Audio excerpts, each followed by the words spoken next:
Alright, welcome back mga kabady. Ito po ang ating channel, True Honest Ola Reviews. Nagbabalik po. Medyo tagal ako talagang makapag-upload dito no, kasi hindi man ako lagi makapag-review. Pero ngayon, gagawa tayo ng review about do sa mga ula na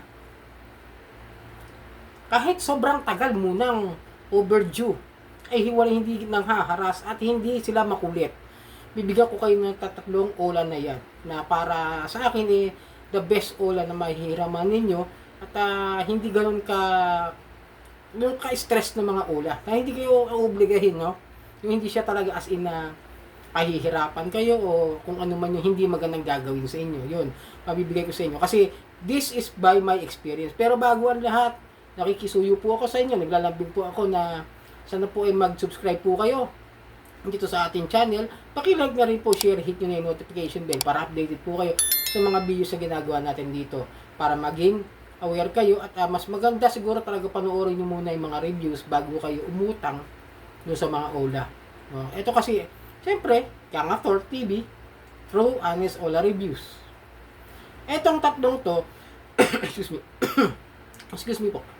Itong tatlong to, legit to na nahiraman ko. At almost lahat ito, itong tatlong to, overdue na ako ng mahigit sa 1 taon. Pero never ako nakaranas sa kanya ng harassments, ng pangungulit, yung mga tawag ng tawag. At maaasahan niya naman talaga. Kaso nga lang, naging problema is the financial status at financial stability ko. Kasi nga, hindi naman ako ganun kayaman na tao. Siyempre, ordinary tao lang ako, minimum wage. Kaya, medyo nahihirapan na ako magbayad dahil nga sa dami ng mga binabayaran natin dito dahil nga tayo nangungupahan lang. Okay? Then, pero kung maalagaan nyo po ito, talagang alagaan po ninyo maigi. Ayusin po natin. Kasi po, sila po ay SEC registered, BSP registered, at saka tawag yun, CIC accredited po sila. Maaari maka-apekto talaga sa atin itong mga ito. Unahin natin si GCash. Si GCash po, taon na yung utang ko diyan, pero never ako nakatikim ng mga pangaharas sa kanila, never ako nakaano sa kanila. Then siguro pang ilang loan ko na yon, no? Pero maliit lang po ang utang ko dito, hindi naman po ganoon kalaki. Siguro sagad na ako sa 2,000 na pagkakautang dito, pero sinubukan ko siyang bayaran last time. Ako nakalimutan kong bandang ano ba yon. Kung maalala ko parang something ng August yata ako o May ako nagbayad or something na sa pagitan ng May hanggang August ako nagbayad. Sinubukan ko magparasya pero hindi po siya nawala. Yun nga lang, syempre, yung utang nadadagdagan pa rin. Magtutuloy-tuloy pa rin yung utang natin sa kanila. Kaya mapapayo ko sa inyo, total hindi naman siya nangaharas, hindi naman siya nangungulit, is kung kaya nating bayaran ng pool, yun na lang po gawin natin.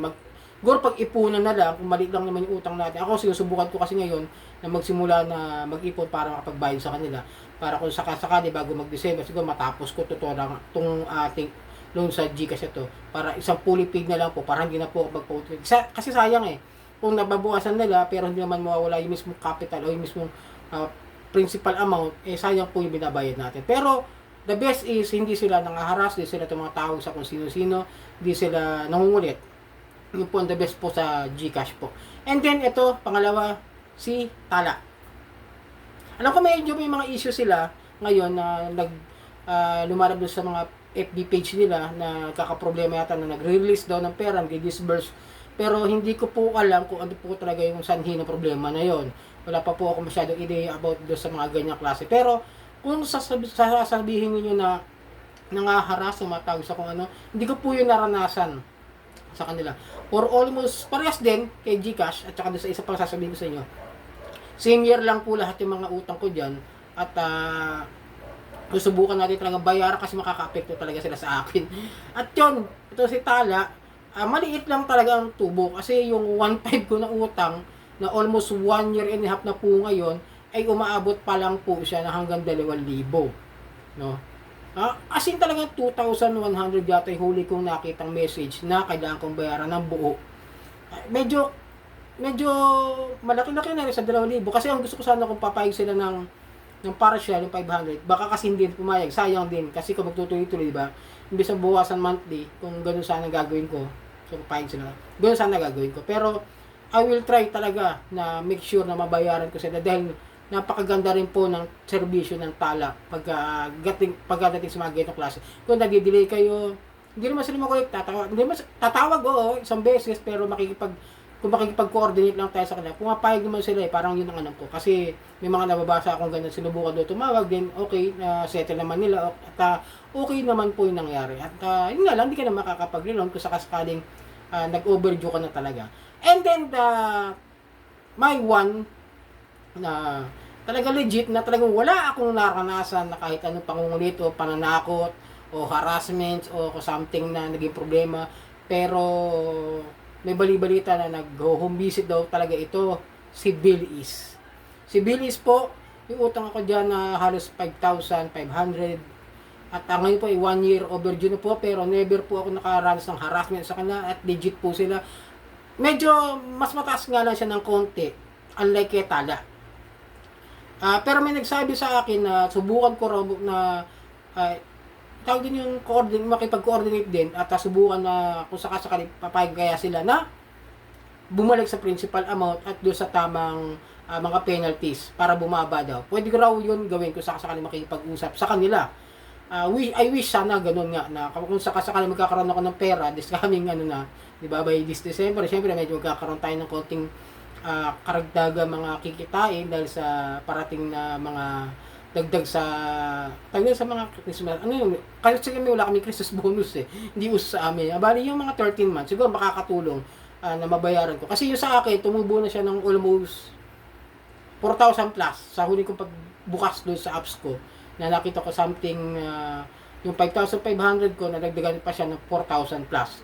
Kasi yung iba kaya nagtataka back daw ang laki ng mga penalties nila sa araw-araw, yung sinasabi na kapag ikaw ay press loaner kay Bill Is, 50 pesos po per day yung kanilang penalty. Yung po yung sa press loaner. Pero kung kayo po ay medyo matagal na at reloaner na po kayo ng Bill Is, medyo maliit na po siya, hindi po siya katulad ng mga press loaner po.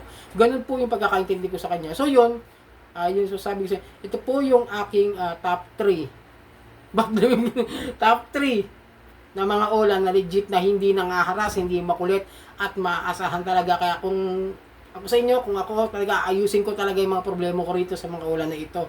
At hanggat maaari talagang gusto kong mawala yung mga loan ko rito sa mga ito. Babayaran ko ba? Hindi ko sabihin yung mabayaran ko lahat ng pagkakautang ko para maging maayos din naman yung sitwasyon ko doon sa mga credit score ko. So yun mga kabady, sana mag-ingat po kayo palagi. Sana po mag-subscribe po kayo dito sa aking channel, ang Tor TV, True Honest Ola Reviews. Maraming salamat po.